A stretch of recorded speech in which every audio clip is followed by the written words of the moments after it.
Alright, everybody, welcome to another Game Design of the Month cast here on Game Wisdom. Each month, myself along with Tomo Moriwaki here, and we discuss a specific topic and game. And we get into a pretty lengthy discussion about it. So, how are you doing, Tomo, before we get things rolling? I'm doing well. I'm glad to be here, and this is definitely.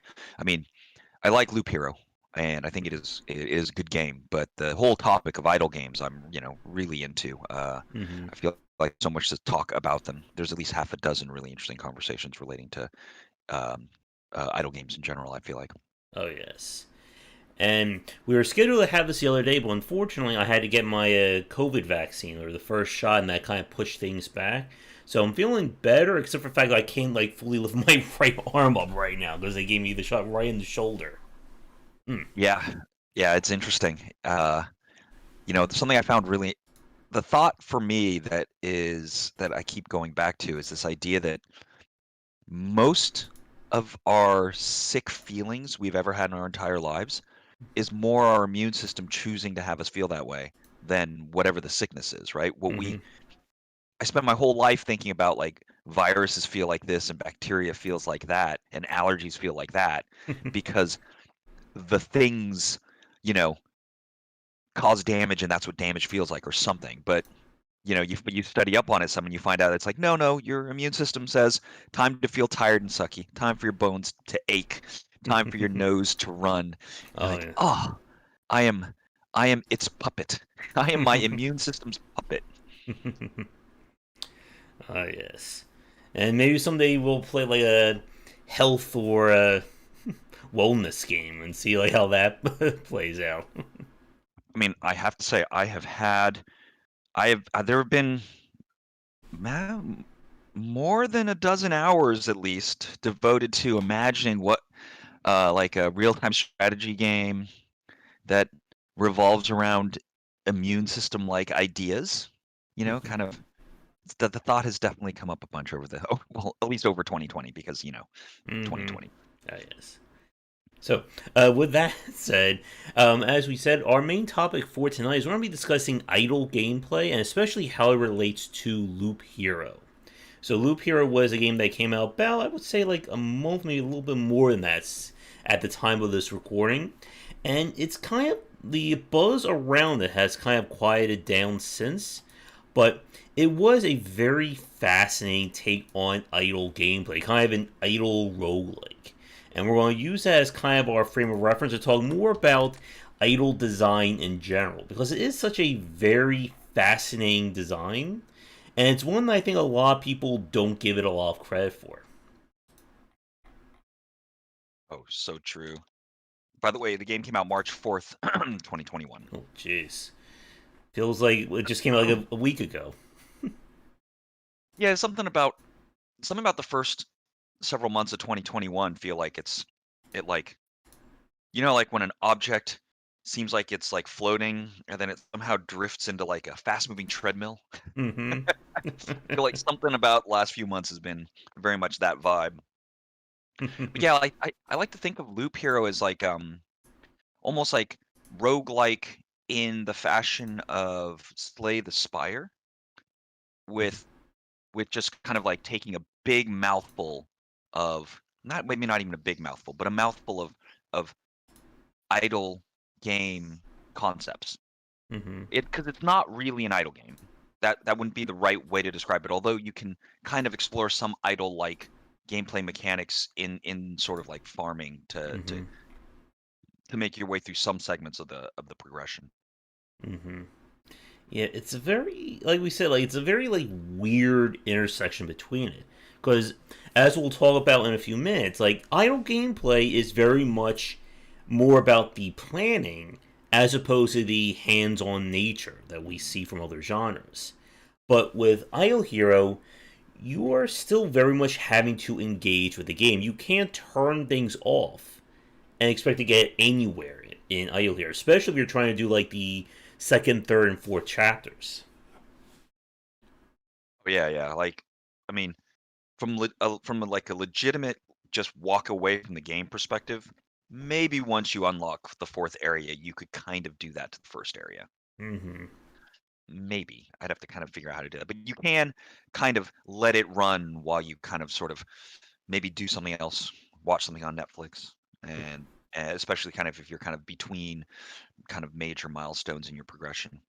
You know, it's Mm-hmm. because well, I think it's because the real mechanic is kind of paving the way, and in some cases literally, right? As you kind of like put the the nature of the ground of the tiles that your character is endlessly walking on over and over again. But I think the analogy or the conceptual kind of vibe of paving the way for progress is the sort of Mm-hmm. the essence of the game's Mm-hmm. weirdness, Yeah. and I mean that in a good way. And like the progress of Loop Hero, the fact that it's kind of set up in this mission structure, I think is also a little bit different from Idle Design. Because as you go up each chapter, it raised not only the difficulty, but I thought what was very interesting is that it adds in those new perks for the enemies. So, like, what did you think of that? Like, how it's not just making the enemies harder, it's giving them more advantages in like strange ways. Yeah, well, I mean, I think the game. I can imagine if like the game had its own brain, and this is me kind of just like loosely talking about whatever maybe the development process was or the development of the idea. And it's like they wanted so much of this game feels like it's trying to make trying to have roguelike progression, but do it in an unexpected way. And so once they started down that path where like you're not I mean, although you are upgrading weapons technically, your focus isn't choosing the right gear, it's placing the right tile. Mm-hmm. It's rhythms in the loop that you're trying to set up. The it's managing the kind of ebb and flow of hit points and other resources. And so and how that differs, right, from one of the from the three classes you can choose Mm-hmm. in any given playthrough or any given loop. Um, and so enemy weird behaviors become like in that logic, they become a natural thing to add Yeah. because it's possible, it's available, and it makes perfect sense that that's like a dial that the developers can use to control that kind of up and down flow. And you make a mistake, you underestimate or overestimate, a new feature that's going to modify the loop, and what happens is that the more on target you are, the longer you go and you get what you want, which is right, the most amount of XP and rewards and not die. Yeah. And But not dying is different, right? Than like you definitely don't want to not take damage. yeah, that makes sense for people watching. Yeah, but I think what you said there is very interesting about having these like pockets on the map because one of the things the game doesn't really explain to the player is kind of like map etiquette or how do you structure where you place your items. That comes with playing the game. And hello, MJM, thanks for coming on. Yep, and happy Easter if you celebrate it as well. But with kind of like the subtle genius of like Loop Hero style plays, and what got me so excited about in the first place is the idea that the map itself is a character onto itself, in the same way as your whatever your class is, wherever your character is going to be, and it's a very like I always like games that let you tweak or just like the world around the player.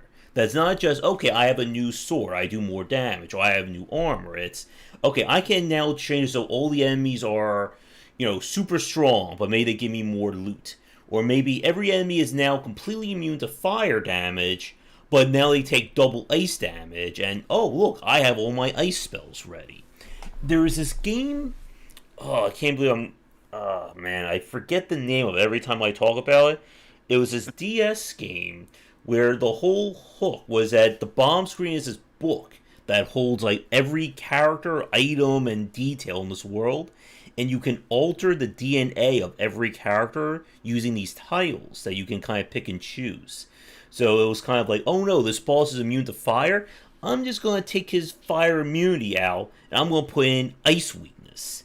Or, oh, he's weak to earth. Well, I'm going to put earth element on my weapon, and now my weapon does earth damage. And I think it was very much ahead of its time. But the problem was it was just so damn unwieldy. Like it got very annoying to set all this stuff up as you got like into the mid and late game. But to get this back on point, I love it when games kind of let me change the world as much as the character does, and Loop Hero is definitely proof positive of that. Yeah, and and I don't know if that. I wonder if they even felt the same way that you do, Mm-hmm. and that because it's so much like it's something in there is this idea that well the world changes the character. Mm-hmm. I'm so used to looking at a game from the character's changes or from the perspective of the character's changes and then how that modifies the character's interactions with the world. And then this just turns that all around, right? Mm-hmm. Modify the world so that the character changes the way you want it to. Yeah, and like And this. although I agree with what you're saying, and I like being able to modify the world as well. Mm-hmm. And as you said a minute ago, kind of having these like pockets, like as you get as you improve your understanding of the game, a major point about it is that you can't just put stuff down willy nilly. You can't just say, okay, I'm going to put down, Blood Groove here. I'm going to have, all my villages right in the spot. I'm just going to spread everything out. Because the problem is that you really don't have the defensive measures that kind of have, like, multiple areas of danger. Like, you really want to have, like, okay, this is my hell zone. This is where I'm going to put all the nasty stuff. I'm going to have, keep set up, all my lightning towers intersecting. Or, as we were just talking about before, you put it as close to your base as you can so that your guard towers will help snipe them for you. And you really do need to do this because, again, like, by the fact that the player doesn't have direct control of their character means you don't have like you don't have that tactical layer that we see in other games. I can't tell my guy, okay, don't focus on those zombies. Deal with that vampire first. No, he's just gonna start smacking the first thing, and you're kind of left there, holding holding his cape there as your character hopefully either kills him or gets rocked by four zombies, a vampire, or what happens with me when you do in the graveyard, you get the ghost, then the ghost of a ghost, and the ghost of a ghost of a ghost, and then it turns into this like Lovecraftian monster just like wrecks you in 2 hits.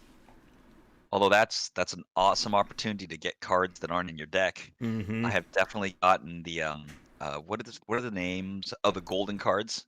Getting that Yeah. extra golden card right at a key moment and completely transform that one playthrough. Some Mm-hmm. good stuff.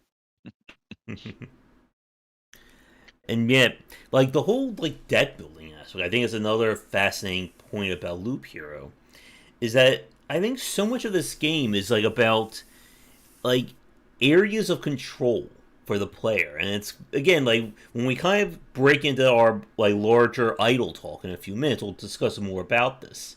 But with Loop Hero, as we said, like there are some areas where you have down to the finest of detail control, and then there are parts where you're kind of left to roll the punches during a playthrough.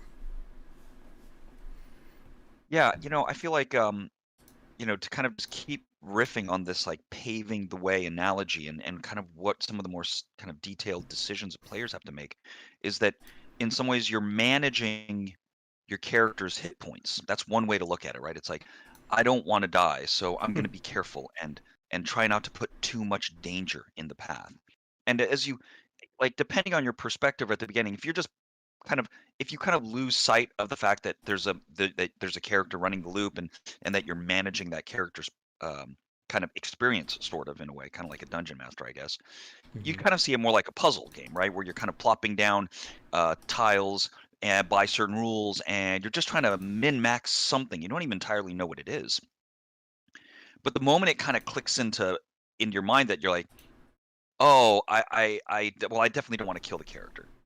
But eventually the character has to die because it keeps getting harder and harder and harder. And so then you start to realize that, oh, actually this is a game. This is like a tractor pull. I got to get as far as I can get because at some point I have to come to a stop. And then you realize, oh, in order to gain power, I need to gain experience points. And in order to be able to kill more powerful things, I need to get better weapons. So now there are these two things that you're on the lookout to hunt down, right? And so now Hmm. you're trying to slap down kind of like you're trying to level design the loop, right? Hmm. So that the difficulty ramp is as high as possible and yet still manageable. Yeah. And then the game gets crazy complicated because all these things feed into it. It's a Mm. really interesting game. Yeah, I said in my review that essentially the core gameplay loop of Loop Hero is that you're fashioning the rope to hang yourself with. Because Yeah. at the end of the day, you're going to be the reason why you failed. Maybe you put too many vampire keeps together. Or like for me, I thought, hey, let's give vampires magic. I mean, what's the worst that can happen when a vampire can just start casting magic spells at you? And then things start turning into magic books. And then the Watcher like comes out and starts hitting you as well. Well, and it's interesting, like Watcher is a very difficult enemy to deal with at first. Well, at first it's not so bad because Hmm. the other enemies aren't a problem. But as the other enemies become more powerful, the Watcher becomes a super annoying thing that makes every battle you do some attacks and you don't kill him, right? And he teleports away, and then you've taken an extra couple of attacks at the beginning and you take those hits rather than take out enemies. And next thing you know, the whole loop is you're taking more damage than you wanted to. And then and then that loop has become kind of like it's on the down curve, like the curve of your growth becomes negative, right? And Hmm. then before without the watchers, you would have gained levels, become more powerful, and started to kind of get more and more powerful because of the addition of the watchers. You just wind down and die like on the ninth loop or something. Yeah. And the enemy designs, I think, are very interesting in this regard. Because again, we don't really talk about, threats in idle games. And with Loop here, as I said a few minutes ago, you have the different traits of the enemies, and they gain like a trait per chapter. So, like a strategy that works on an earlier chapter may not necessarily work on a later one. Like, like vampires, for instance. Like in like chapters 2, maybe arguably chapter 3 to some extent, they're not that big of a threat. They're annoying, but you can deal with them. But then once you get later in and they start synergizing with everybody else on the field, and suddenly every enemy gets a lifesteal next to that vampire, it becomes a grudge match of trying to whittle them down before the amount of damage they do, overtakes yours. And like one of the earlier strategies I did was get those orb of expansions was a setup for like the cursed or the ruined villages. So you fight like four ghouls and a vampire, and then you can set up in a graveyard. So then it becomes four ghouls, a vampire, a ghost, who then can turn another ghost, and you're like fighting. It becomes like a 2-on-8 fight. And chapter 2, you can do that reasonably easily. When you get to chapter 3 and then 4, it's just like I just that's just peak masochism. Like for if Shark's watching, it's like that's just when you go all in on masochism. I'm gonna make the ghouls and then they heal themselves and they get lifesteal and then they revive. I'm just like, why won't they die? It's a 25% chance they revive 8 times in a row. Why does RNG hate me so much? One, the thing is, what's neat about the game too is that you'll sometimes look at those hell zones that you create, and you're hoping for that to happen, right? You're Mm-hmm. like, because it happened at the right time, that's what propelled me to have this great run through. Because Mm-hmm. you're always looking for that moment where you just that loop can't kill you, and so Mm-hmm. you're going to get 10 or 15 or 20 or 30 of every one of the resources you're looking for, and that'll set you up for a while. Mm-hmm. It's a good feeling. So, question for you: what was your favorite or least favorite enemy to fight in Loop Hero? I mean, even though I'm over it, I would say that the Watchers might have been my least favorite enemy. Mm-hmm. Because I was seeking the what are those? He drops the There's the magic. I know like magic is the magic drops are very Yeah, hard to get. yeah. They're like some kind of like material of the celestial universe, right? Hmm. That's like something along the vibe of that. And so I really wanted those drops, and I kind of wanted it a bit too early. Um, and so I kept using those temporal towers, I think they're called. Hmm. But though every one of those loops was just like very little progress because I'd run into them, I'd never kill them, so I'd never get the drop, and they just slow the fight down so that I would take damage from the guys that they would give the shield to, and if I attacked them, they just would disappear. That Hmm. was brutal.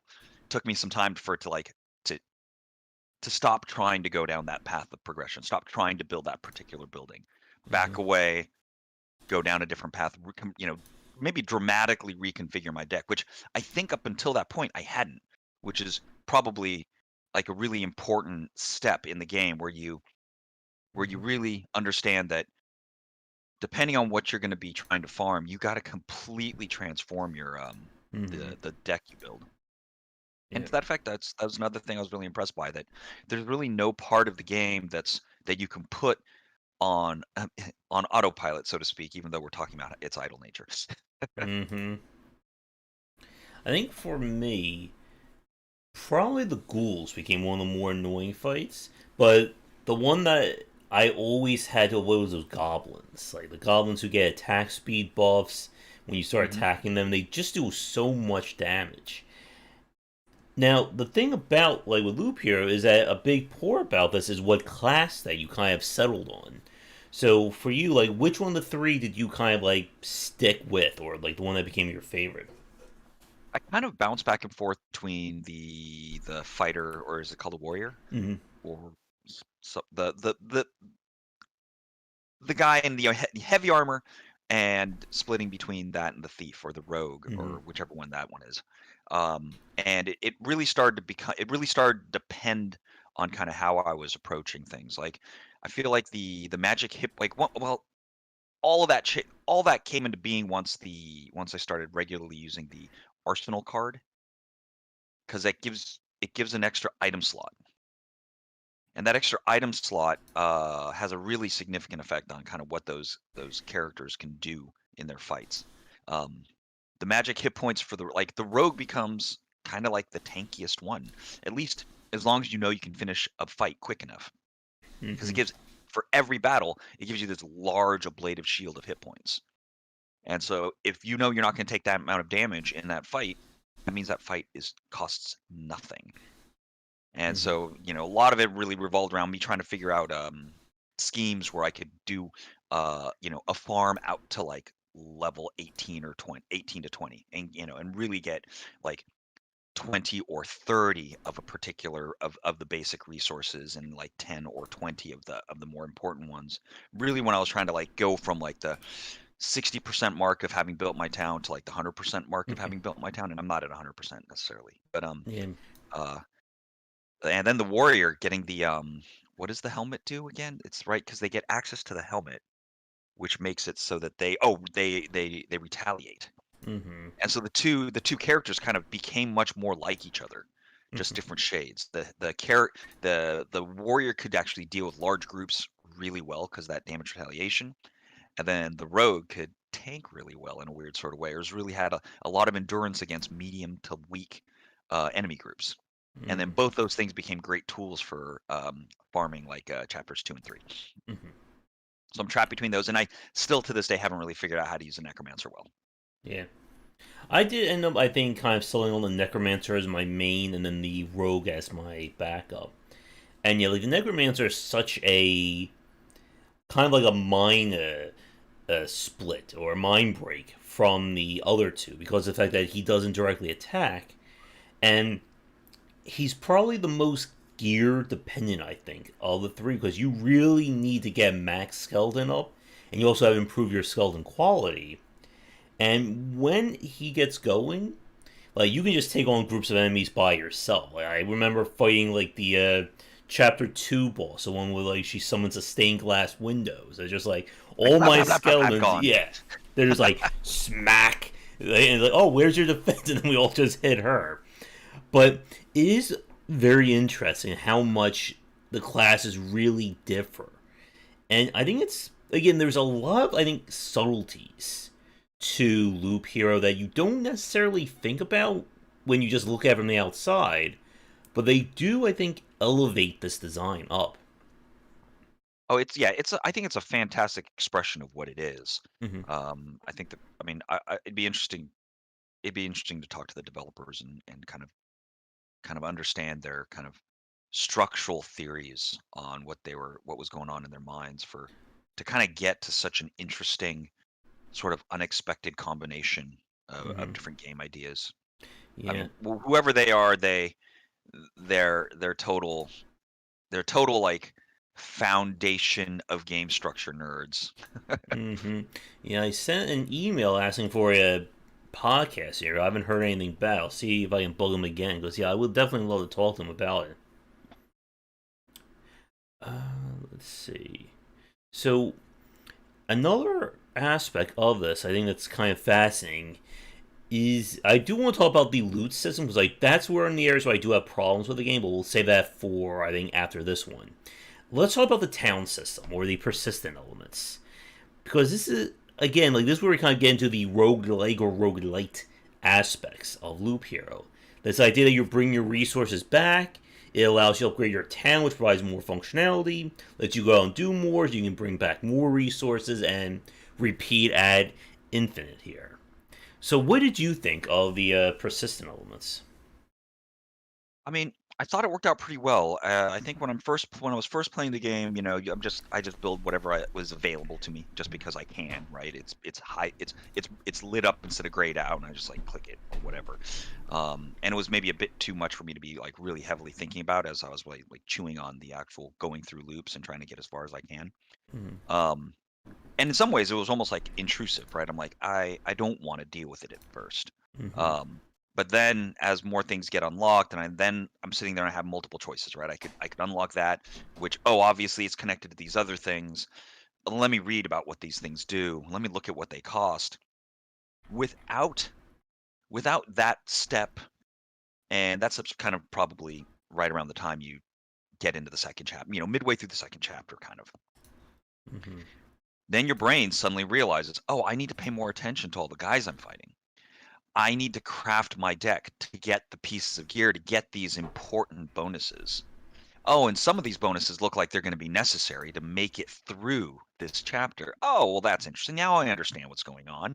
And then immediately, and the systems, each individual system that interacts with each other, they're simple enough that it's not too complicated or too intimidating to kind of get a functional understanding of them. So like, and what I mean by that is the loop itself is one thing. There's the upgrades you get from the town is another thing. And then they'll keep adding new interfaces, right? That you basically add pieces of things that you found or click buttons to configure your choices. And all those things kind of, as you get more and more of those options, they interconnect more and more. So if, but because it's like carefully staged, my understanding of the system grows pretty elegantly and in line with the complexity that I'm given. Um, and then, next thing you know, I'm sitting there staring at deck building and going, okay, so I'm gonna go for vampires and undead. And I go into like, all my food and furniture choices and clear them all out and load them all up and then pick the cards to get what I want, get rid of the, like pare down to, just towns, cemeteries, vampire mansions and wheat fields or something, right? And use get whatever the lanterns are that give the double day impact or whatever. Mm-hmm. And then now I'm like, okay, I think I can get a ton of X resources, and that's going to allow me to, I don't know, get the third upgrade to a tower or something. I'm actually trying to have this one loop die so I can look at those interfaces again. Did that answer your question? Shoot, I don't even know. I'm not sure, but yeah, it is such a. It's so weird to like think about how a lot of the major systems of Loop Hero are tied to the persistence. I think that comes both as a benefit and a detriment to the game. The problem, I think, is that it does, I think, add a lot of grind. And beyond just grind in terms of you trying to learn the game, it's like, okay, I know what I need to do. I still need to gather 20 orb of expansions in order to unlock this next building. And as we said, the buildings are very big in terms of their design. Like I still haven't unlocked the alchemist, which I think like adds in like some kind of like super crafting where people to like craft resources, and that's like tip of the top of the progression tree. Yeah, that thing is really important. It's that it allows you to convert any resource into a universal resource, and then you Mm, can use that universal resource um, to buy other resources. So it ah. allows like you're like, oh, I have 99 of the rock stuff, and it's like I don't need 99 of the rock stuff, but I definitely need now. I need a lot of wood, and I just wasn't paying any attention. You can convert to that. Continue. Sorry. So it's just essentially just like the resource mill at Yeah, that yeah. point. Yeah. Marketplace that you find in lots of games. Mm-hmm. And I think a lot of the difficulty I think people have with Loop Hero is understanding what these buildings provide. Like getting the guard towers, like getting like all four guard towers at least to level 2, maybe level 3. That basically turns your entire opening area into your own personal killing floor. You can then Yeah. set up again to make it so much easier to get more grinding done. But It's a critical farming tool, right? Because then mm, you can put like very dangerous versions of the enemies that have the resources that you want right next to your campsite area. And mm, then you just pump it up as much as you can, and then you're gonna get those kills. yeah. But the downside, I think, is that you do really need to focus on getting those resources. And if you don't do that, you're just going to be kind of left wondering, why is this game so damn difficult? Why can't I do anything? And again, it's like to like the beauty and the nightmare of the design that there are all these like interlaid elements or interlaid connections between these systems that the game doesn't necessarily spell out. Like a good example would be the use of the blood grove that automatically kills them when their health is at like 35%. That it is basically the hard counter to those worms that are in the ruins who have like a 50% chance that they'll just escape and then they'll come back to life the next turn.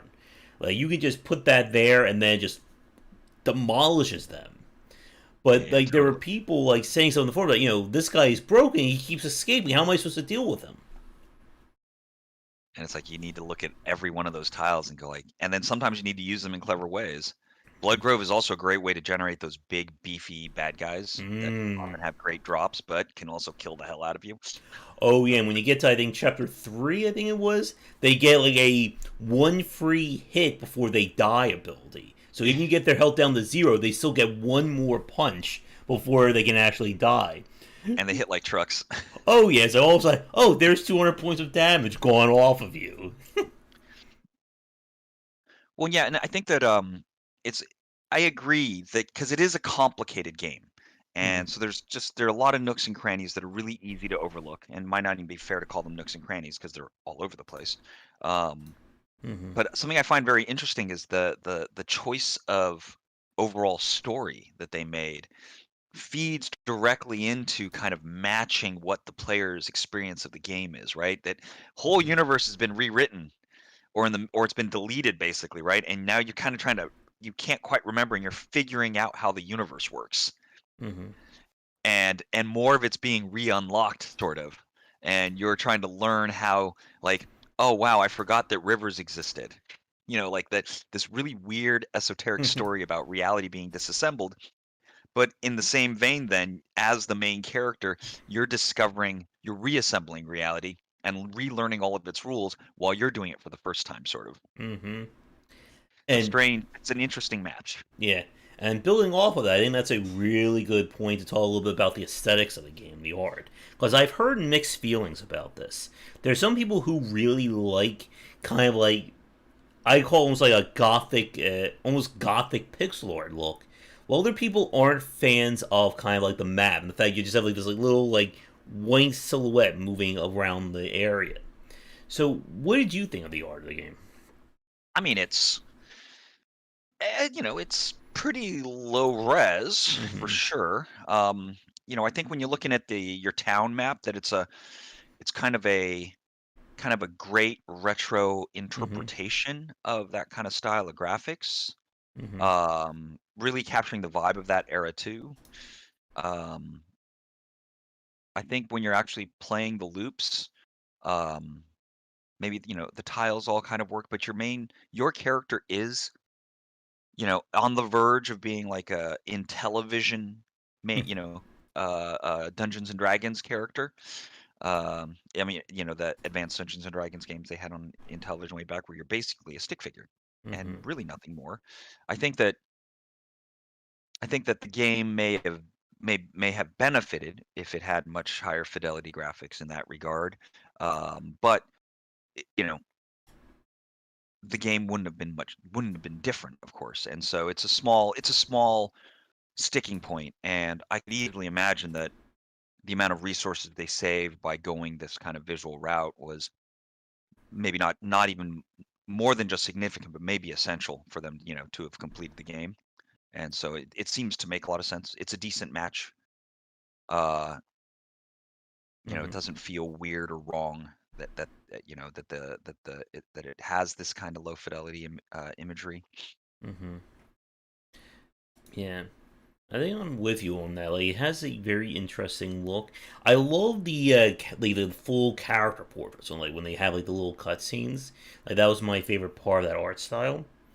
But I can see how people may not like, you know, kind of like it does kind of devolve into like a mash of pixels, especially if you're looking at the town screen, and it's kind of hard to pick out. Okay, what exactly am I looking at? It's just like a bunch of like brown squares on this black background. Oh, totally. It totally feels like, I mean, even though they use more than just it's not like they're using only the four colors from Mm-hmm. CGA era. It has that kind of noisy Mm-hmm. vibe that if you're tired and you Hmm. can't use your imagination enough, it becomes just a field of noise and looks like nothing. Mm-hmm. So, one other point before we get to the loot system, because I definitely want to spend a few minutes on that. I want to talk about the gold cards, because I think it's such again like another like layer of like system intricacy like that's put onto Loop Hero. So for those of you who haven't played it, the gold cards you can only have one per quote unquote deck, and they provide some kind of a super bonus. It may also give you a disadvantage at the same time, but it changes. It's basically a way of defining a strategy. Like the arsenal gives every character an additional gear slot, which opens up a different kind of modifier or ability that they can use, but it lowers loot quality. The crypt basically lets you gain additional health whenever you kill an enemy, but I forget what the downside of it was. Do you remember that? The crypt? You Yeah. mean the Ancestral crypt. ancestral crypt? Oh, ancestral crypt. It seems pretty rough at first because it removes hit point bonuses from armor. Oh, So like a yeah. large source of your hit points gets stripped away. Um, but once you get accustomed to that, and you realize some of your characters can kind of exist on a razor's edge, you're like, I'm not intending to take any damage. Mm-hmm. And that also, it's not like mountains and stuff don't add a crap load of hit points eventually. Mm-hmm. Um, but yeah, the only disadvantage is it removes hit point bonus from armor, and you get one free resurrection, which is really powerful. Oh yes, like I think I was doing like the stream play when I beat like the third chapter. It's like, oh no, he killed me. No, he didn't. I'm getting right back up. And then I had the bonus revive from the graveyard. So even if he did kill me a second time, I was gonna get right back up again. Nice.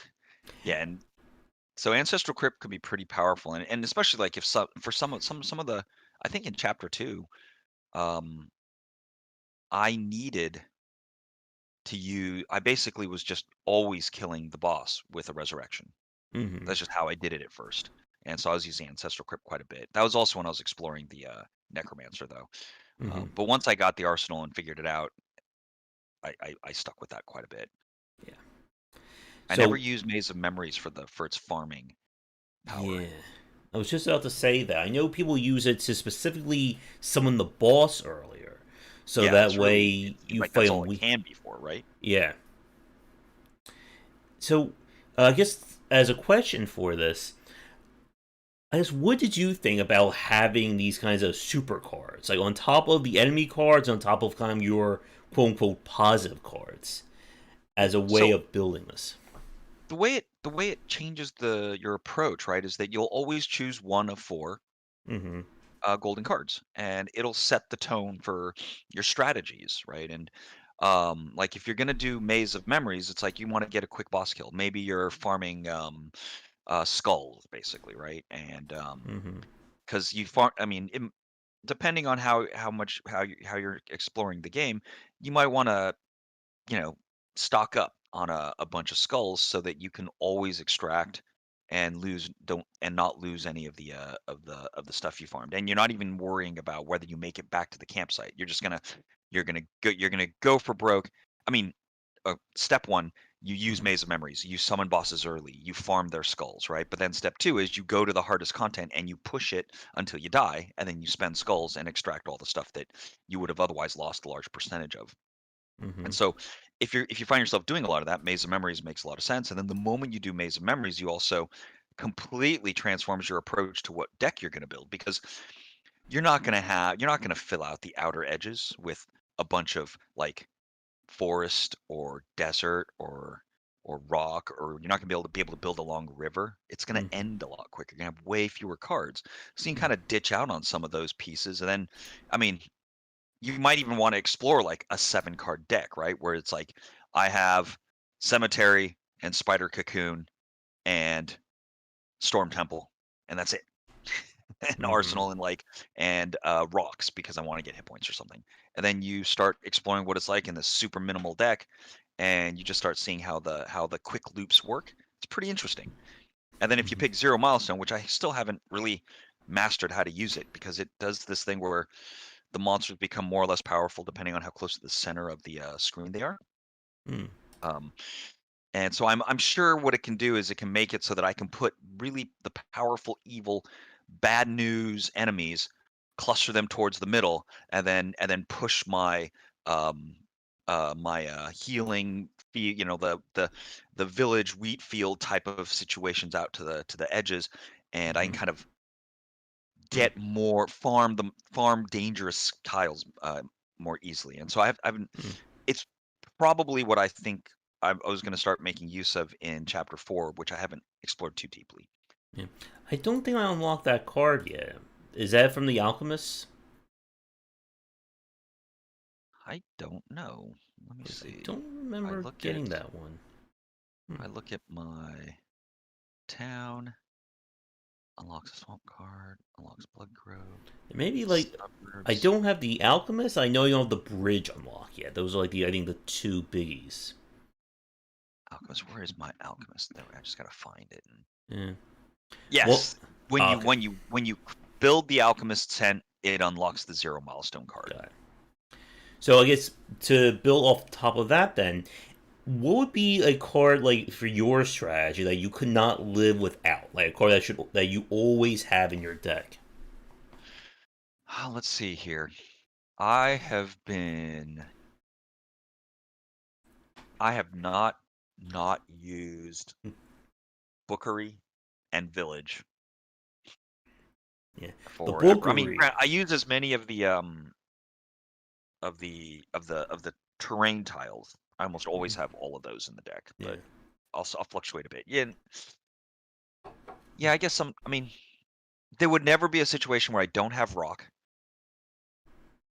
I don't know why I always use Bookery. I think I like fighting the books, and I also like and I really rely on the um randomly changing my first 3 cards, because Mm-hmm. inevitably it just means like there's more die rolls, and so it normalizes the presence of some cards, which really helps even out my playthroughs.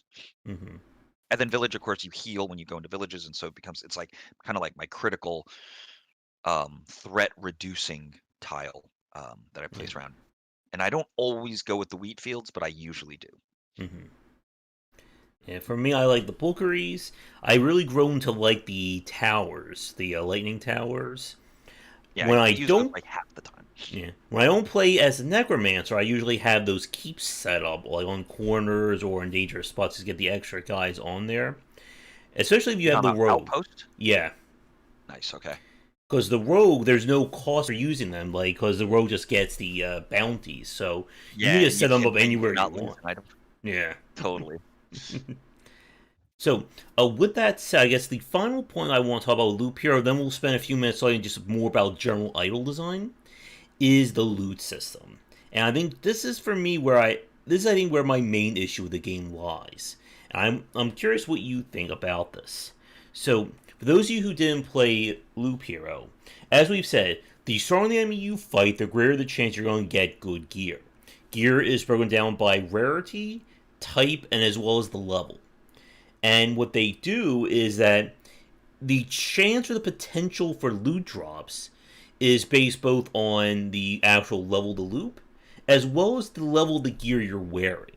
So if I'm wearing, let's say it's loop 8, and I am wearing nothing but level 4 gear, it's amazing level 4 gear, but still only level 4, most likely the game is not going to be dropping higher level loot unless I start wearing like common like level 8, level 9 gear, then that chance goes up.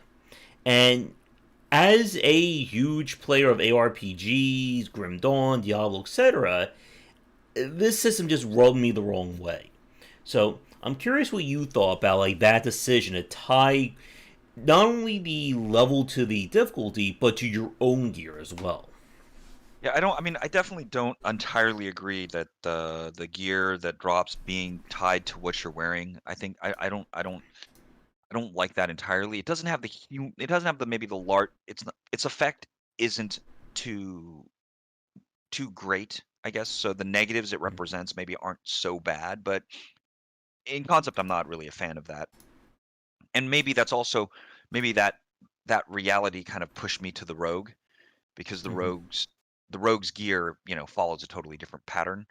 Um, Mm-hmm. and so you don't have to think about it the same way. But if you're playing with a necromancer or warrior, it has a you know sometimes you'll get it really more than necessary promotes you to go up in tier or up in level.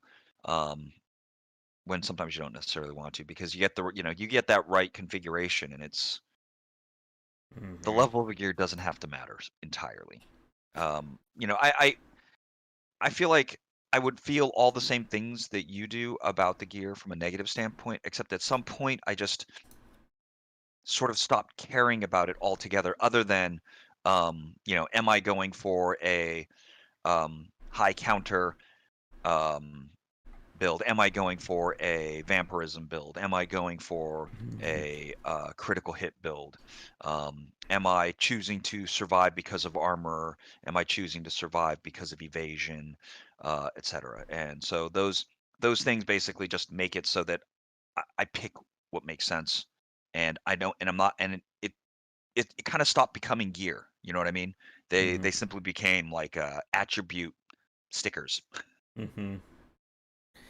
Yeah, and I think as a necromancer, like it's interesting. The rogue is probably the least loot dependent, or at least in terms of getting the loot. Necromancer Yeah. is probably the most. Like if you don't get, like you need at least like 2 upgrades to your skeleton pool if you really want to stand a chance in that as Yeah, playing as a. skeleton level, right? Skeleton Mm-hmm. level is really significant. Mm-hmm.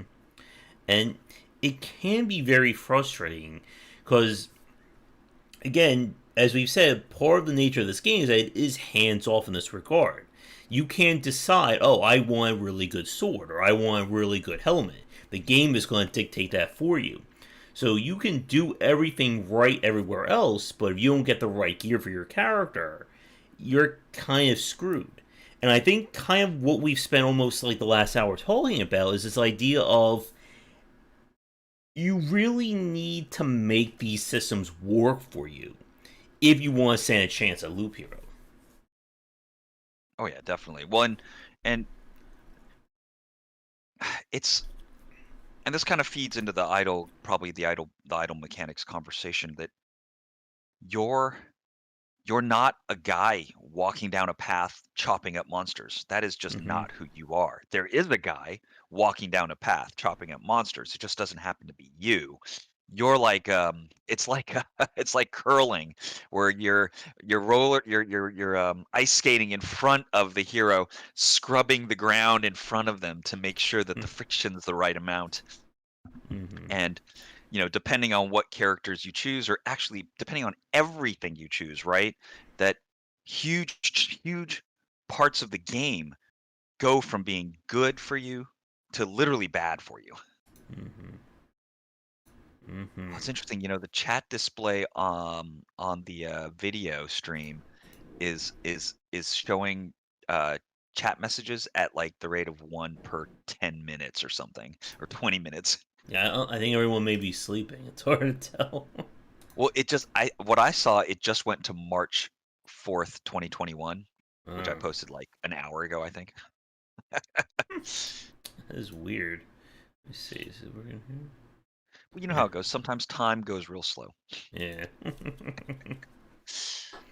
Yeah, and again, like I think a lot of the challenges of this game is just trying to figure out what is going on. Like, what is my goal to achieve here?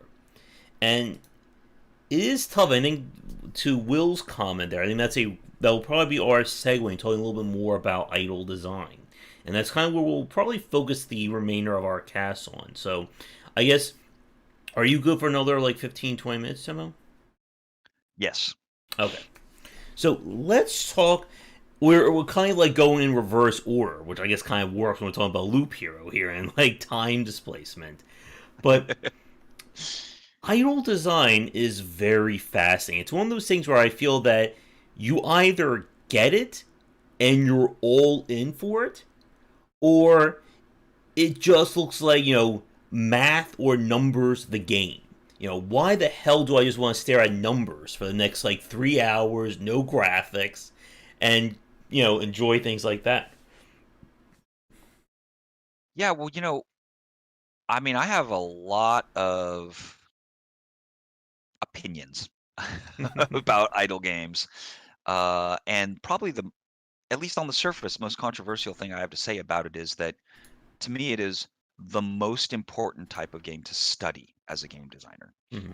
And I think right on the surface of that, kind of a question mark appears in your head. But the reasoning is this: if a game where you basically do nothing Mm-hmm. is interesting, and then you really want to understand what it is what it is that it's doing, right? And so if we go to the very beginning of these idle games, like with Cookie Clicker, Mm-hmm. your we'll describe it in as kind of like a almost as an insulting fashion as humanly possible, where it's like, yeah, well, it's the kind of game where you click the button and then you get number, and you can use number so that the button you click spits out more number, and then if you get enough number, you can buy upgrades that make number go up by itself. Mm-hmm. Whole game, the whole game, right? Yeah, So what makes it compelling? Mm-hmm. And it turns out your every game you're playing has an element of progress.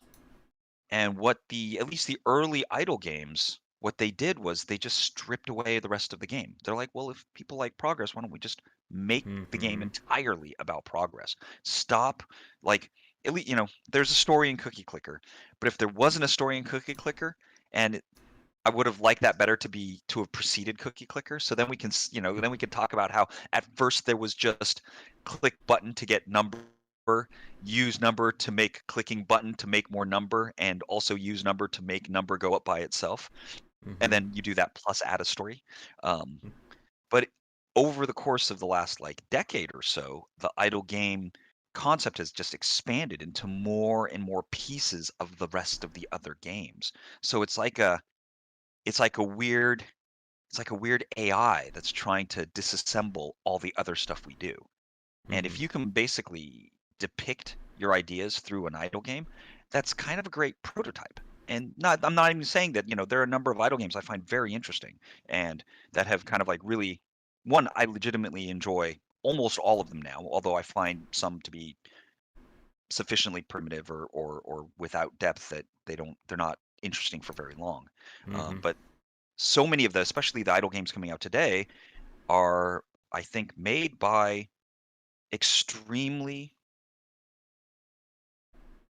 kind of like forward-thinking designers that are translating some of the stuff that we think is important. It proves to us that it's not, because they can make a game that's kind of equivalent without any of it. Mm-hmm. And so there, anyways, I could go on and on about it. Did that answer your question, kind of? A little bit. To Matthew's comment, Flappy Bird would not be, I think, a part of this. That, I think, is a different loop than this. But yeah, like what you said about kind of being stripped away, like that's something that I've always felt that it's essentially a progression model without any aesthetics or without any like fat attached to it. It's just a pure progression system. And yeah, like as you describe number, like I basically just say it's just the whole point of this game is to make one number go up to make other numbers go up. That's it. Like that is essentially what is happening here. How much is another game burgers? Uh, Um, s- there is a story to Flappy. I mean, well, the fact is, there's a story to everything. There's a story to me picking up a cup of water and it's empty. Oh, mhm, I wish there was water in here. Story done. It's you have to have a really broad definition of story, I think, so that we can analyze all the things that we treat like stories. It's just there's a lot of things in our day-to-day lives that are just uninteresting stories. mhm, Like it's not interesting that when I woke up and I looked at the four things that were closest to me for shirts and I just randomly picked one. That's not an interesting story. mhm, But it's a story about something. It's also a story about something uninteresting. And I think from the creator perspective, you always have to kind of see it from that perspective, because you can use a story about something uninteresting in a mhm, place where a story about something uninteresting is needed. mhm. Yeah. And when we kind of like talk about like elevating, I think the idle design, I think that's another thing I think a lot of people don't really think about is so much of the difference between good and bad idle, or if there even is such an idea of a good idle game versus a bad one. Because, like we said, at the end of the day, all these games are just kind of borrowing from the same page. It's about numbers. It's about this idea of, just watching these numbers go up. So, why does one game hook you more than another? So, I'm not even quite sure that myself. I know I got shark hooked on that game Evolve, the browser based Oh, one. I was playing it. It's cool. It's Mm-hmm. really interesting. And actually, the conversations I was having with some friends internally at the at the company is that it's probably the best example of how an idle game could be used to prototype any flow of Mm-hmm. kind of like resource structures, conceptual flow of any sort. That like I need to somehow construct a hand before I can construct fingers. Mm-hmm. And if your game is about, let's say we're it's a necromancer mechanic, but you're going to make it into an idle game. And the idle game, you start off with, I don't know, right? You're digging up corpses, and those corpses give you little bits of life energy, and then you're collecting the pieces, and you have like inventory, and those inventory gets consumed when you click construct Mm-hmm. hand, construct arm, and stuff like that, right? And it stops becoming like it's very easy to look at the idle game genre and not like what you see. But Mm-hmm.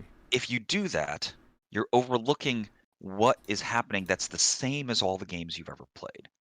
There's Mm-hmm. some like um somewhere somewhere in this kind of emergence of mobile games, we'll say like early 2000, like 2005, 2004, there's more and more experimentation with taking the mechanics that we Mm-hmm. think were so essential to the games we play away. Mm-hmm. And and it's a natural thing to do, right? It's like, oh crap, we just increased the user base for video games by by 10,000 times. And all these gamers, they don't know how to play a first-person shooter. They pick up the controller, they stare at the ground, they run sort of a bit, then they stare at the sky, and then they run sort of a bit. They shoot up into the air, they see a friendly and kill them. And they're like, yeah, they're not having any fun. So just take away the mechanics. No, you don't.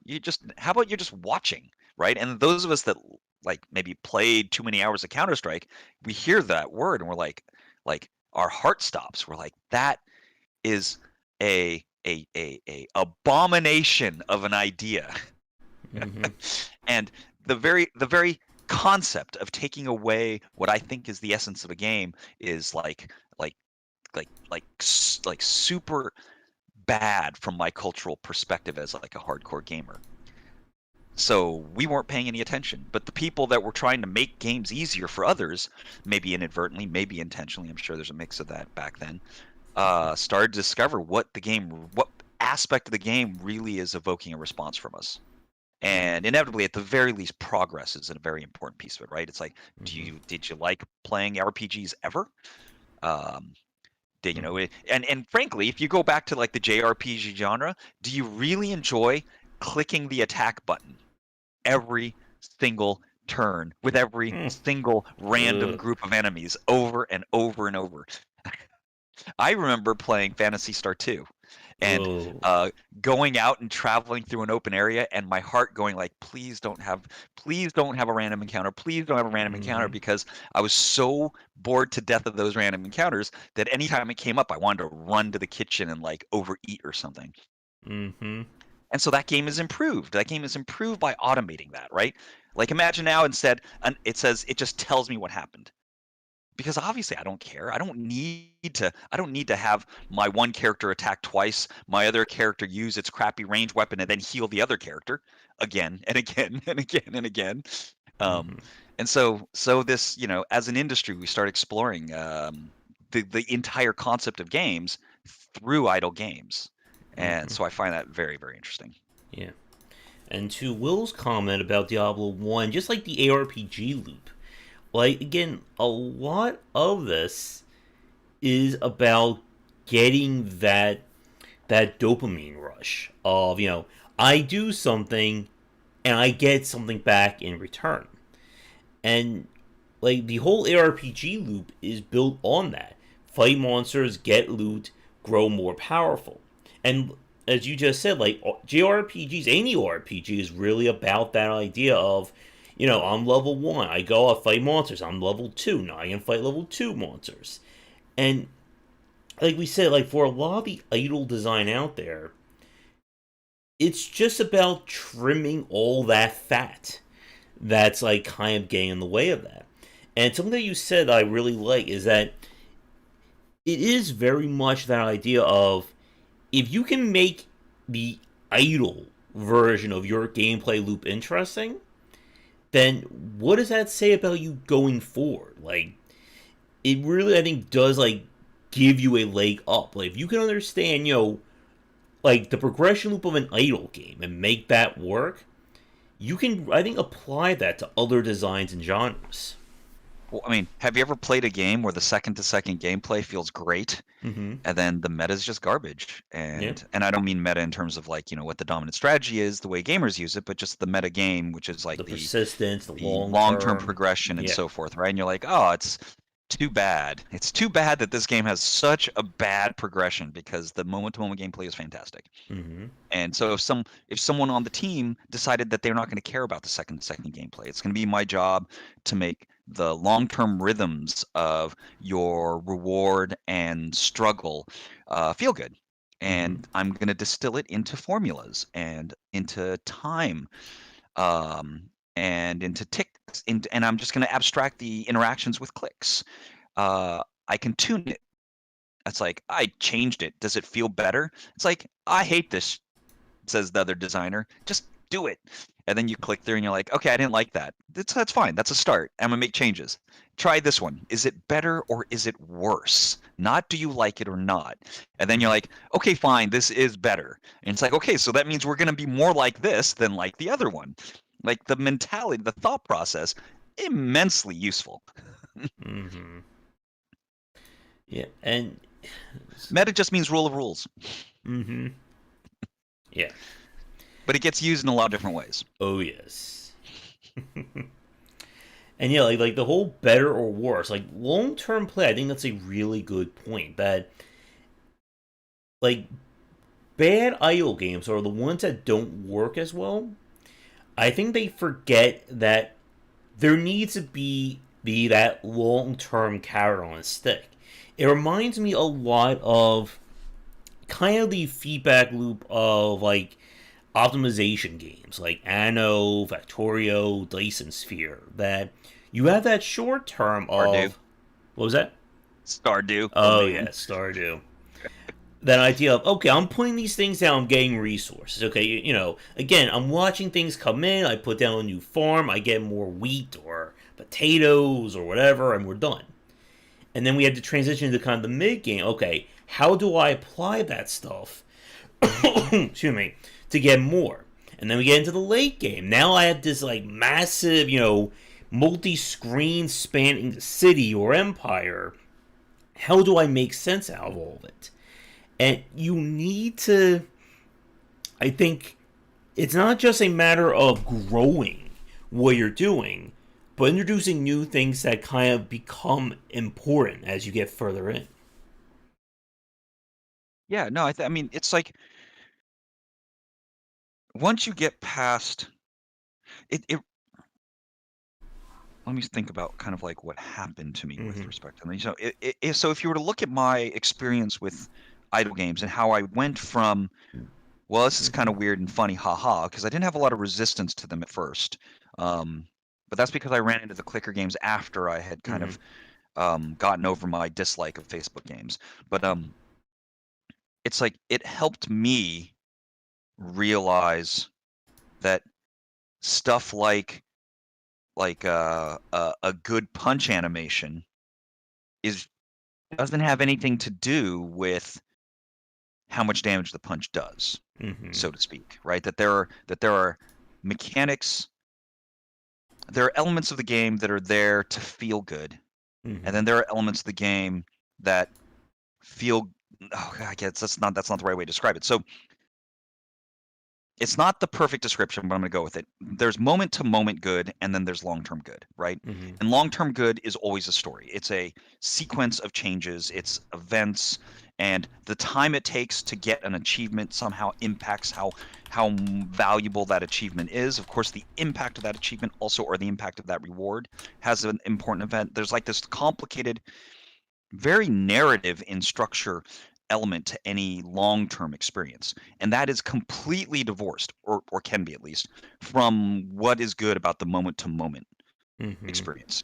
And I think that um, the idle game genre helped me separate those appropriately in the way Mm-hmm. I address them.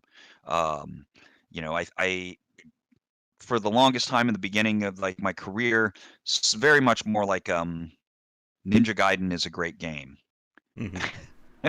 than not. And so the crispiness and the juiciness of controls and movement were what I kind of deemed to be the discipline of game design.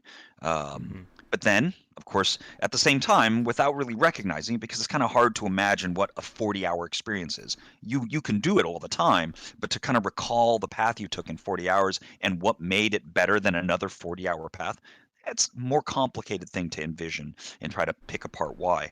But as that stuff starts to make more and more sense, and obviously we're all RPG junkies. Some, at least any old school Mm-hmm. hardcore gamer is an RPG junkie of some sort. But to disassemble in your soul why, and then to come to some realization that it's not at all connected to why you like this particular game's 3-hit combo versus this other game's 3-hit Mm-hmm. combo. Yeah. It's an And important milestone, I guess. yeah. And that feel, like kind of getting that feel of the mechanics as opposed to just like the raw numbers or, the system behind it. That is definitely another topic to discuss.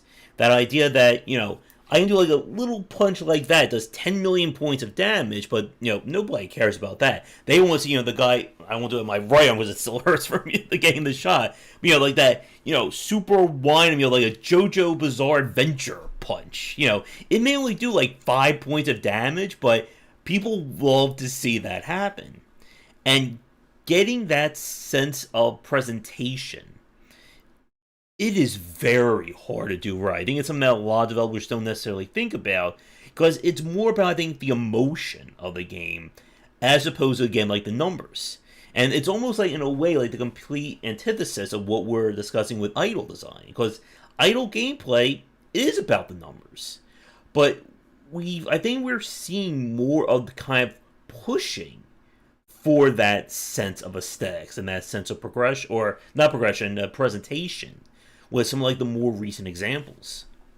When I think over the course of the last 15 years especially, I've kind of I've transitioned to this perspective that many gamers out there, they they don't need to have an interest in being able to shoot something effectively or to be accurate or to have Mm-hmm. dexterity or agility.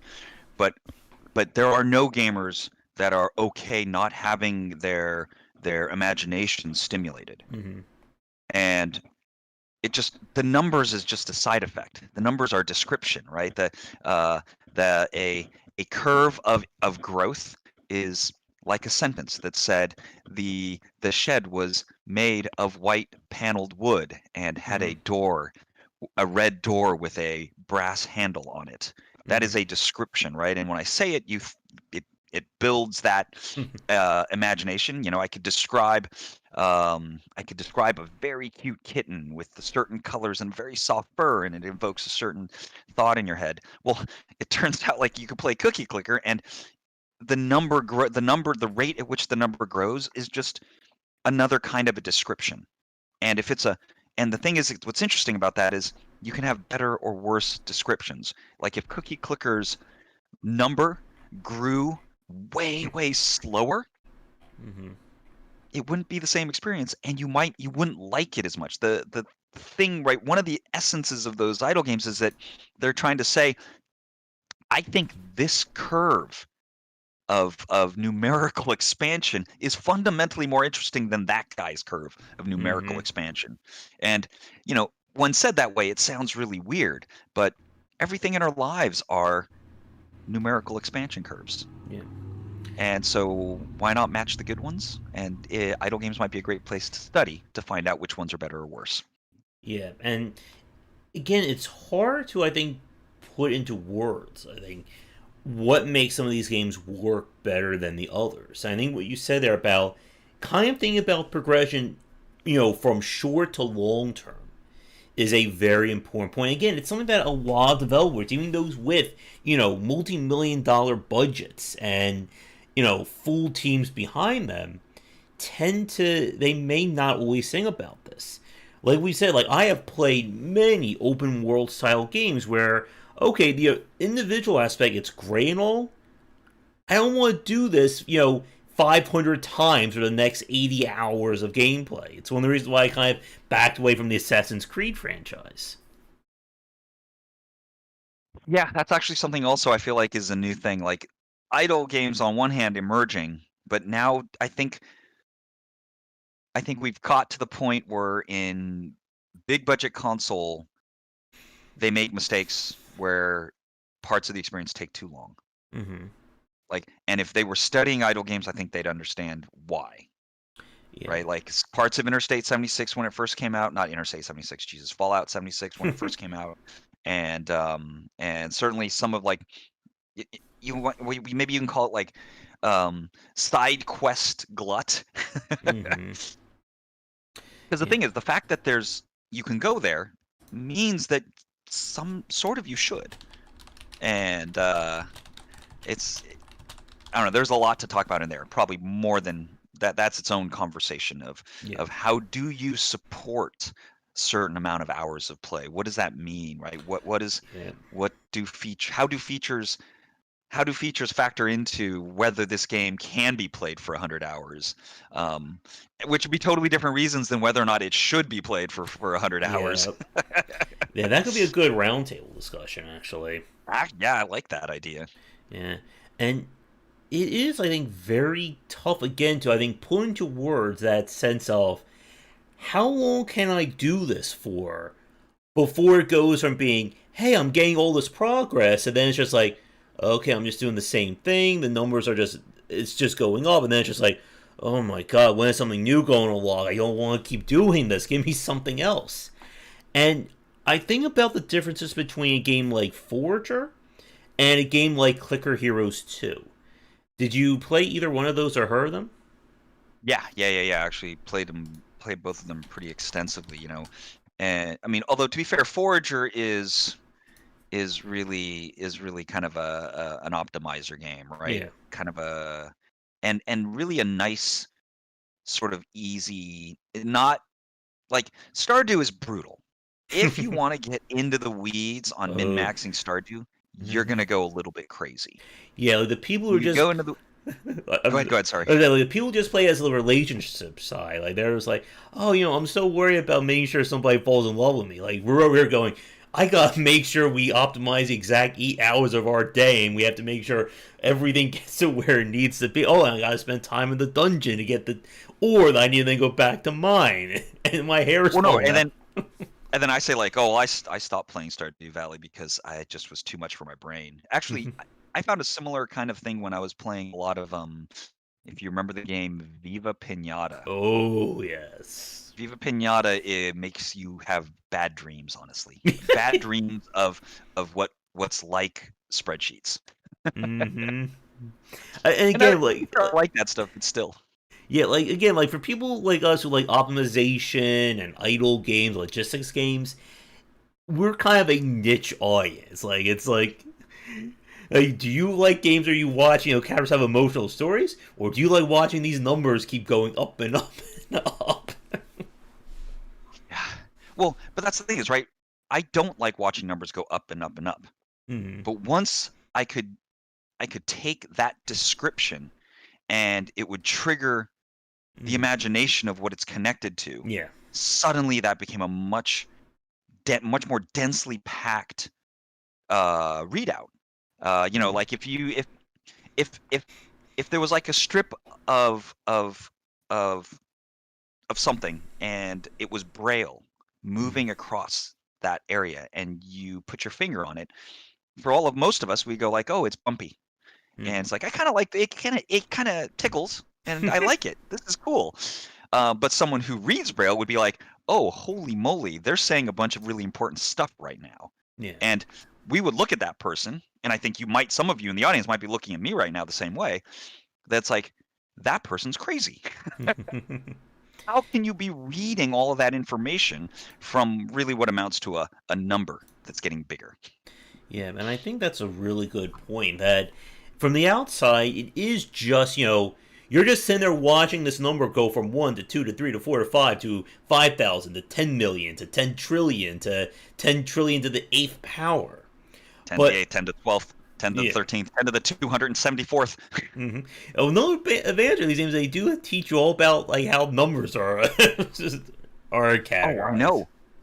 Big numbers, that is not something our brains are Mm-hmm. built to understand, and this definitely educates you on that to some extent.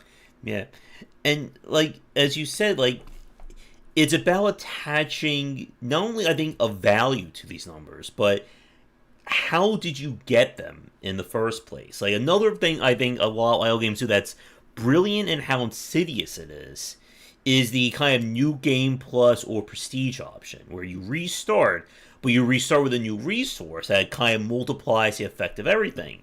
So suddenly, yes, I just clicked that button again like I did the 10th millionth or trillionth time, but now it does, it basically does an entire hour's worth of progression in one Yeah, second. in like 1 second. Well, actually, what's crazy is, right, the way some of those games end up working is that towards the end of it, 1 second is like more than the entire history of the universe Yeah. in time, as compared to the beginning. Mm-hmm. I mean, And that's kind of a fun thought too. But I mm-hmm. think it's because it's right. We think about a lot of the idle games really are idle. We describe it as idle because for us, games were active. For us, what was Mm-hmm. special about games was interactivity. I think, by the way, today I no longer really think of interactivity. I don't think a game where I'm clicking buttons and shooting people's heads off and stuff like that. That's not different than when I watch a movie, because Mm-hmm. I've come to realize that what's going on up here is very similar. I'm exploring.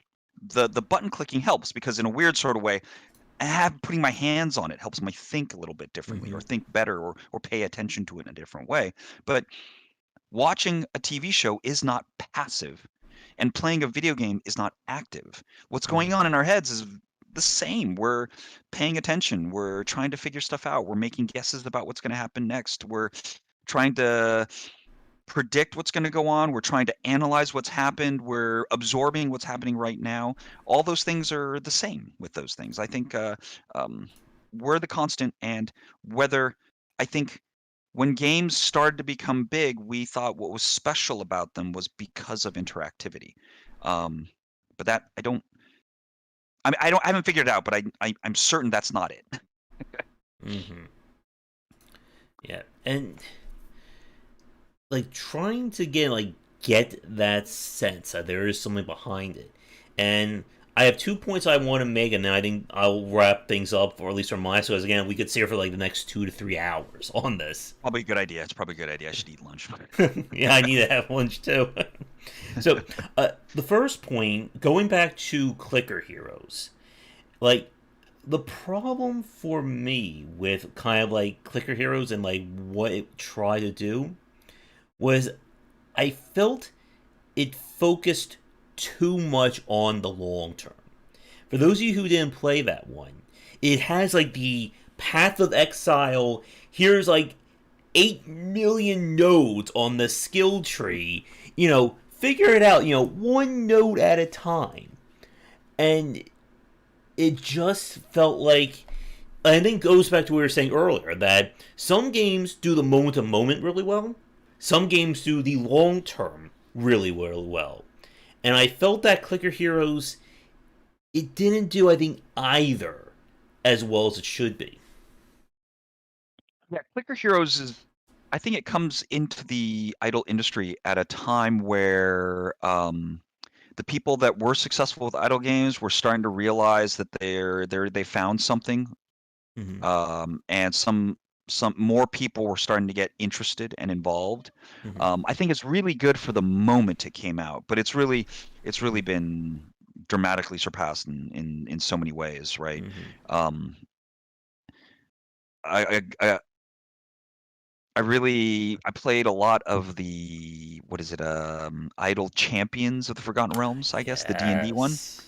And I feel like they were pioneering some of the mechanisms that you start to see emerging in the more casual idle game market, where yeah, we get it. Regular people don't think it's interesting to scale numbers forever. Mm-hmm. That's not a great sell. So we're going to reset stuff. And yeah, in the past, you'd reset and you'd be exponentially more powerful. We're just not going to do that. You're going to just reset, and we're just going to do it a little different. And I think idle clicker heroes, There's like it kind 10 of million precedes idle. that. Yeah. It precedes that, and it's kind of like an old school old school, more simplistic version of it. And I agree with I think the criticisms, especially if you go back to it at this point. Yeah. Yeah, Idle Champions, that's a very fascinating game to think about. That, and I think it kind of gets at kind of the second point I want to make about kind of the systems approach to it. But before I get to that, like with Idle Heroes, I think as you said, a lot of that game I think is more presentation based than what I think we come to expect from idle games.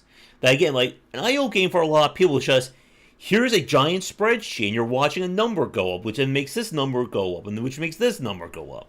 In that game, you're watching your crew of people, go across the land. They're fighting. The different like modifiers or like the different challenges that you can play on each map. I thought that was a brilliant idea to kind of give it replayability, like you said, without just being the same kind of replayability that we've seen in, okay, you've done all this.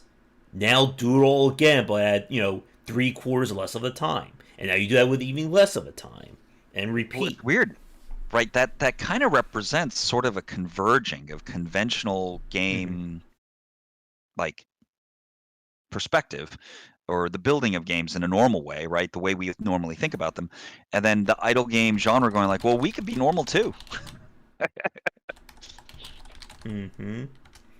I need to. Because they're I. just starting to add more and more mechanics. And like, I mean, at some point, I don't see why you couldn't have like, could you play Doom on a rail and just play it over and over again? And see how far you get as the monsters get more hit points and you do more damage and you buy upgrades and you just that it's literally very skill based at some point. Hmm. Yeah, and I think that kind of gets to the other point I wanted to talk about. This idea of having more of a systems approach to these idle games. And it kind of goes back to what you said a few minutes ago about being able to kind of attach something to these numbers. That it's not just you sitting there and watching numbers go up. That you're actively thinking about how do I make all this work to my advantage? And that I think is where that evolve game works really well. That Yeah. you're not like it kind of again like there's parallels to idle and logistics games that you can solve an idle game by just sitting there and clicking for 10 trillion times. It's an option, it's not the best option. And these games become a case of how do I bend this game to my will? How do I maximize and do all this? So it's not just me sitting there and watching these numbers go up. I am, optimizing this so that it is the best way of watching these numbers go up. Yeah. Well, what is the best way to watch a number go up? It really, well, maybe using best or worst is maybe too Mm-hmm. too binary, I guess, but how can you improve watching numbers go up, right? And it's just imagining what it's measuring. So let's say you're watching a number and it's going up and down, and we're telling you that it's the heart rate of someone who's watching a movie. And then we go, you see the heart rate go up, and then we ask you a question. Do you think what are they watching right now? Are they watching Mm-hmm. a two sisters have a conversation about buying groceries, or are they watching someone sneaking up on someone else to attack them? Mm-hmm. Suddenly, that number is that number can be very interesting, and like depending on what story you're wrapping around it. Like, but the key being I have to imagine something connected to that number, and the Mm-hmm. more complex it gets, the better. And obviously, in the evolve thing, which is kind of like a complex version of paperclip. I think paperclip's another great example Mm-hmm. Yeah. where basically one number turns into can be used in number, ones can become A's or B's, A's or B's can become C's or D's or F's or G's. And as G goes up, the ones become bigger, just this complex flow chart of Mm-hmm. concept Yeah. or storytelling narrative, really, in a lot of ways. Yeah, and I think like again, I'm like I have to resist just going on these random just keep going here, but I think what you Totally. said there is I think a really good point to kind of wrap this up on that. One of the major things I think what's separating I think one second, excuse me, what's separating I think idle games and this idle design today to what worked 5, 10 years ago is attaching more value to it in this, whether it's in terms of a story, whether it's in terms of how these numbers interact with each other, progression, or even just in terms of the aesthetics. Again, like something like to me, like Idle Champions would be akin to something like Dungeons of Dreadmore in terms of roguelike design. That when Yeah. most people think of roguelikes, they think of the ASCII graphics. They think of what came out 20, no, I'm sorry, at this point, 30, 40 years ago. And Dungeons of Dreadmore was one like the first like old school roguelike designs, but it had all this push in terms of aesthetics and presentations. It wasn't ASCII graphic. It was full, it was anime characters. There was wit, all the crazy descriptions. And as you said, like when your imagination can attach these elements to the mechanics, it is a far greater hook than just sitting there and watching. We could just turn this entire series into just watching a giant number count up. Every minute, just one, two, three. Like that won't do anything, or it won't really last long. But when you attach these elements together, whether it's from mechanics, aesthetics, or both, it really, I think, elevates these progression models. Yeah, I totally agree. Yeah, and I also think it is time to bring this discussion to a Yeah. close. So I will not just keep on going. I mean, Mm-hmm. it's the Mm-hmm. way Oh. numbers can connect to storytelling. Um, Mm-hmm. I think we could have that conversation forever. It's a really important thing to be thinking about. Like, you Mm-hmm. know, 10 years ago, I would have been looking at some of these things and I would have immediately dismissed them. I've been like, "Wow, yeah, it's like of course there's nothing there." Right? And what's kind of ironic about that is that Mm-hmm. in a moment when I know the least, I am the most certain about what I know somehow, right? Mm-hmm. Mm-hmm. And I know we're built that way, and I'm not begrudging myself or others for firmly shutting down something they don't know the first thing about, right? Done it a Mm-hmm. million times, and I'll do it a million times more. All I right. just try to do it at a lower frequency than the past. Yeah. All right, but I think that is a good point to end this month's discussion on. So, as always, for people watching Tomo, if you would like to, excuse me, if you'd like to promote anything or talk a little bit about Epic Tavern, go ahead. All right, yeah. So, I'm one of the co-founders of a small software dev studio called Hyperkinetic Studios, and we have one game on Steam Early Access presently. It's called Epic Tavern, and it's a game where you run a tavern set in a fantasy world, and from kind of like a management kind of light business sim gameplay perspective, you collect adventurers and send them on these emergent narrative experiences, quests that are become these kind of emergent narrative experiences. And so we stream development 3 times a week, Monday, Wednesday, Friday on twitch.tv/Epic Tavern. And we talk about all things storytelling, game design, and game development related. Um, at our Discord channel, Discord GG/Epic Tavern, twice a week on Tuesdays and Thursdays. If that sounds interesting, love to see you. All right. And we do these discussions at least once a month, and we also have our monthly roundtable talks as well. So we'll need to think of another game and topic for our next piece. But for those of you watching this live or recorded, thank you so much for tuning in. I will, of course, be back for regular game streams, and if you enjoy things, be sure to do all the liking, subscribing, and social media stuff people keep telling me to do here.